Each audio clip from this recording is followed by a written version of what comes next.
दूसरी बात में इब्रार, आकिल और जो हमारे बैठे हुए अली शेर भी बैठे हुए, आप तीनों से मेरी गुजारिश होगी, ये जो बड़े बड़े आस्तीने चढ़ा के कमांडर्स बैठे हुए ना पीटीआई के गिलगित बल्तिस्तान के खालिद खुर्शीद साहब से, कर्नल उबैद साहब से और एमडोएम के मैसम साहब से आप पूछ लें ये दुबई में क्या करने गए थे 2022 में, जो वहां इन्वेस्टमेंट कॉन्फ्रेंस इन्होंने 55 करोड़ रुपए उस गरीब सूबे के खर्च करके दुबई में क्या बेचने गए थे, आपने कभी उनसे पूछना, इस पे बताना भी। क्या है यार अच्छा, इसमें बेसिकली ये था कि तीन चार चीजें हैं इसमें। एक तो ये है कि हमारे जो माइंस एंड मिनरल्स एक्ट है 2012 में ऑलरेडी जीबी से वो मंजूर शुदा एक्ट है, उसमें सिर्फ एक चीज की कमी थी कि ये सिस्टम चूंकि डिजिटलाइज नहीं था, ऑनलाइन नहीं था, उसकी वजह से बहुत सारी कंप्लेंट्स आ रही थी। लोग कह रहे थे कि मैनुअल सिस्टम है तो उसमें बेज़ाब्तियां हो रही है। तो सूबाई हुकूमत ने पहली मरतबा इस माइंस एंड मिनरल्स का जो भी लीजेस का सिस्टम है उसको ऑनलाइन कर दिया। ये 6 जनवरी से ऑनवर्ड अप्लाई हो चुका है और मेरे ख्याल में हजारों के करीब दरख्वास्तें आ चुकी है और 15 से 16 करोड़ के करीब रेवेन्यू भी जनरेट हो चुका है। दूसरा हम यहाँ पे ये बयान करना चाहते थे कि गुजारिश होगी कि सबको जो भी सोशल मीडिया पे हैं या हमारे जीबी के अंदर भी थोड़े बहुत सब नेशनलिस्ट हैं उनसे भी, और जो नासमझी में बात करें वो पहले तहकीक करें, देखें कि ये माइंस एंड मिनरल्स एक्ट क्या है, उसको पढ़े। मुझे अफसोस इस बात का है कि हमने थोड़ी बहुत स्टडी की है लेकिन वो पढ़े बगैर आके तबसरा कर जाते हैं, जिससे आम आदमी कंफ्यूज हो जाता है। उसमें एक तो ये है कि जिस तरह अपना मौलाना सरवर शाह साहब जो हमारे माइंस एंड मिनरल्स के मिनिस्टर हैं और साथ में रहमत खालिद साहब हमारे एक्साइज एंड टैक्सेशन के मिनिस्टर हैं, इसमें हम सिर्फ ये बताना चाह रहे थे कि इसमें जो भी अप्लाई करेगा वो अगर उसको उसका लाइसेंस मिल भी जाता है तो वो उस इलाके में जाएगा, वहाँ के 60% मिनिमम, ये 60% मिनिमम है। मसलन इब्रार अगर 10 खरम में आपका इलाका है, वहाँ पे कोई माइंस एंड मिनरल्स का लाइसेंस मिल भी जाता है तो वो 10 खरम के 60% पब्लिक को जब तक मुतमईन नहीं करेगा उस वक्त तक वो वहाँ पे काम नहीं कर सकेगा। एक तो ये चीज़ क्लियर है। दूसरी बात जो हम इसके अंदर सोशल मीडिया के अंदर, एक तो वो ग्रुप है या मीडिया के अंदर जिसको एक समझ नहीं है, दूसरा एक ग्रुप है जो एजेंडे के तहत गिलगित बल्तिस्तान के इश्यूज को मिक्स अप कर रहा, कंफ्यूज कर रहा। हम उनको ये मैसेज देना चाहते हैं कि वो मेहरबानी करें, गिलगित बल्तिस्तान के ये खजाने जो है ना वो आज के नहीं है, वो कई हजारों सालों से। मसलन मैं आपको एक एग्जांपल देता हूँ सर, इसके माइंस एंड मिनरल्स का इशू ये है कि मसलन लिथियम का आज से 3 साल पहले उसका रेट आसमान पे था। टाइम टू टाइम इसके रेट्स ना वो चेंज होते हैं, आज लिथियम बिल्कुल जमीन पे है। इसी तरह अगर हम मजीद 100 साल इनको इन पहाड़ों के अंदर रखेंगे, इससे इस्तिफादा हासिल नहीं करेंगे, तो हम जस्ट यही होगा कि हम खजाने के ऊपर बैठ के भीख मांगते रहेंगे। तो इसमें कोई अगर ये समझता है ये कहीं से इम्पोज हो रहा है तो वो गलत है। जाहिर है मतलब कहीं पे भी जमहूरी निज़ाम में मुंतखब लोग होते हैं, उनको पब्लिक मुंतखब करती है। गलत है या सही है, एक निज़ाम यहाँ पे लागू है तो गिलगित बल्तिस्तान असम्बली है, उनकी जिम्मेदारी है ये एक्ट जो भी काम होगा असम्बली के थ्रू होगा। और दूसरी बात यह है कि जो भी गिलगित बल्तिस्तान के अवाम के मुफाद में होगा वही फैसला होगा, और ये जो 60% पब्लिक को मुतमईन करने का जो इशू है वो यही है।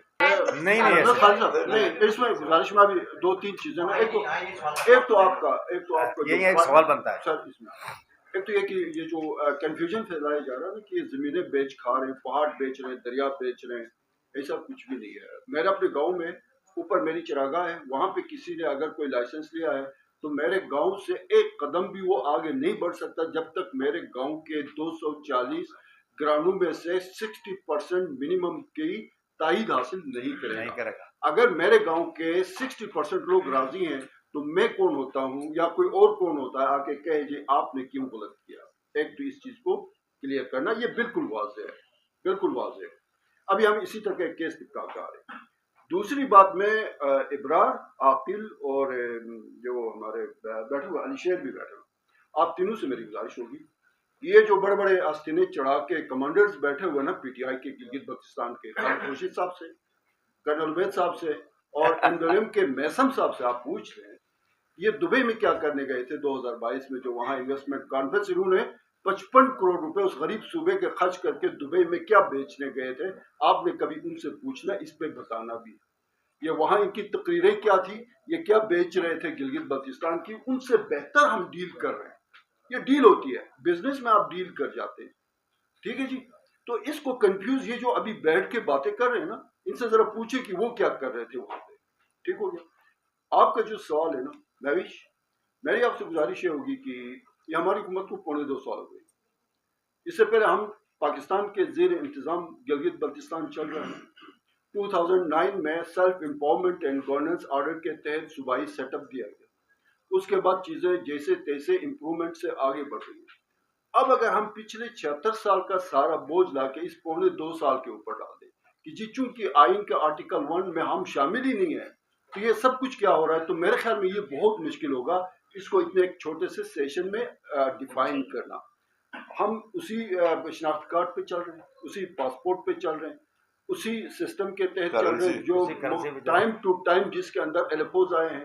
آپ کے سیلف امپاورمنٹ آرڈر آیا ہے، پھر آرڈر 2018 آیا ہے، پھر 19 آیا ہے. ٹھیک ہے، اب ہم صرف اس وقت یہ بات کر رہے ہیں کہ ہم صوبے میں مائنز اینڈ منرلز کے حوالے سے جو حکومت پاکستان کی ایک پالیسی ہے اس میں سے ہم کتنا حاصل وصول کر سکتے ہیں اپنے علاقے کے عوام کے مفاد کے لیے.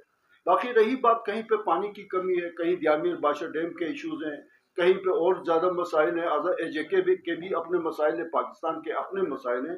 میں اگر یہ کہوں کہ آج حمزہ کے چونکہ مسائل ہیں اس لیے میں بیٹھ کے آج جو ایک برننگ ایشو ہے اس پہ بات نہ کروں تو میرے خیال میں جاتی ہوں کہ آج کے رونا اگر اس کو ڈیجیٹلائز کیا گیا، آن لائن کیا گیا، میری جو ہے وہ ایک کمپنی ہے، میں اگر 300 درخواستیں جمع کراتا ہوں، میں فیس لیتا ہوں، اس میں سے کتنی ہم اس کو ایکسیپٹ کرتے ہیں جو اس میرٹ کے اوپر اتر آتی ہے وہ ایک الگ کہانی ہے. میری کمپنی اگر 600 اپلیکیشن جمع کرواتی ہے، ضروری نہیں کہ وہ 600 کے 600 ہو سکتا ہے وہ پوری 600 کے 600 ٹرن ڈاؤن ہو جائے. ٹھیک ہو گیا؟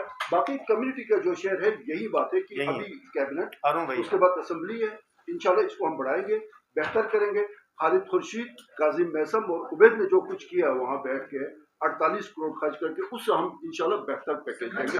دیکھیں اس میں جو پاکستان کے اندر ظاہر ہے اگر میرٹ، انصاف اور ہر چیز اپنے کیا کہہ سکتے ہیں روٹین پہ چل رہے ہوتے تو آج ہم بیٹھ کے ایشوز کو، مسائل کو ڈسکس نہیں کر رہے ہوتے بلکہ آگے بڑھ کے کسی اور بات پہ ہوتی. اگر ہمارے ساتھ کوئی زیادتی ہوگی تو ہم فیڈرل سے لڑیں گے. فیڈرل کوئی GB کے لیے اچھا پیکیج دے گا، ہم اس کو اپریشیٹ کریں گے، لیکن اس کی قیمت یہ نہیں ہے کہ ہم اسٹیٹ کے خلاف کوئی بات کریں. ہماری صوبائی حکومت ہے، ہماری اپنی ایک آئیڈینٹی ہے، GB کی اپنی ایک حیثیت ہے، اور ہم اس بات پہ خوش بھی ہیں کہ گلگت بلتستان کی اپنی ایک خصوصی حیثیت ہے، اور ہم نہیں چاہتے کہ یہ خصوصی حیثیت ہماری ختم ہو.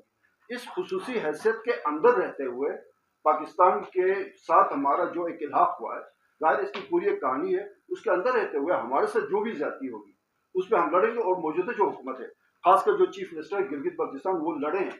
NFC کے حوالے سے ہم اپنے حصے کے لیے لڑ رہے ہیں. ریسنٹلی 100 میگا واٹ سولر جو ہے GB کے اندر بجلی کی بدترین شیڈنگ ہے. نومبر میں پرائم منسٹر آئے تھے، 32 ارب کا وہ پروجیکٹ ہم لے کے آئے جو اب ایگزیکیوٹ ہو رہا ہے، اور انشاءاللہ اگلے سردیوں میں بجلی کی شیڈنگ کم ہوگی. اگین پھر ٹائم کی کمی، اس وجہ سے ہم چیزوں کو بہت زیادہ واضح نہیں کر رہے ہیں کہ کوئی اگر کمی پیشی ہوتی ہے یا کہیں زیادتی ہوتی ہے اس کا مطلب یہ نہیں ہے کہ ہم لیٹ جائیں گے، خاموش رہیں گے. اس پر ہم انشاءاللہ اپنے حقوق کے لیے لڑیں گے.